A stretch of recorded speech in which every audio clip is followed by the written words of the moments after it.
Mesdames et messieurs les membres du jury, peut-on réussir sans éducation formelle?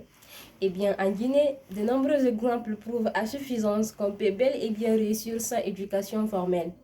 Dans les prochains paragraphes, je vais vous donner deux exemples qui démontrent ma position et qui prouvent que la réussite est un état d'esprit. Prenons le cas du fait El Hadj Ousmane Fatako Baldé, opérateur économique et ex-président de la coordination nationale des Fulbe et Halpulaar. Connu sous le nom de Sanloua, ce monsieur a réussi à hisser son nom sur la liste des personnes considérées comme importantes, et ce grâce à ses réalisations, notamment la construction du grand centre commercial de Fatako à Madina et la construction de l'une des plus grandes mosquées de la sous-région ouest africaine. Il s'agit de la mosquée Fatako avec un coût de réalisation de 30 milliards de francs guinéens. Pour ce qui est du cas de l'âge Mamadou Aliou Diallo, PDG du groupe Sonoco et l'un des plus grands patrons du secteur privé guinéen, il gère aujourd'hui la plus grande minoterie du pays, les Moulins d'Afrique.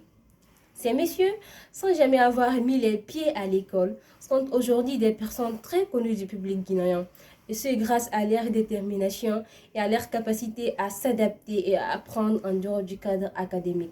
Ils ont su tirer parti de leurs compétences pratiques qui leur ont donné de l'expérience au fur et à mesure. Et il faut souligner que l'expérience développe des compétences comme la résilience, la créativité, l'adaptabilité et la prise de risque qui constituent d'ailleurs des éléments essentiels d'une réussite.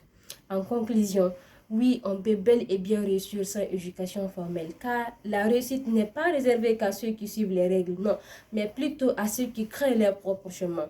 Il suffit d'une vision large, des objectifs précis, d'un plan d'action, de la persévérance et de la détermination pour créer toute la différence. Le véritable moteur du succès, c'est la volonté et la détermination à se dépasser. Mesdames et messieurs les membres du jury, je vous remercie.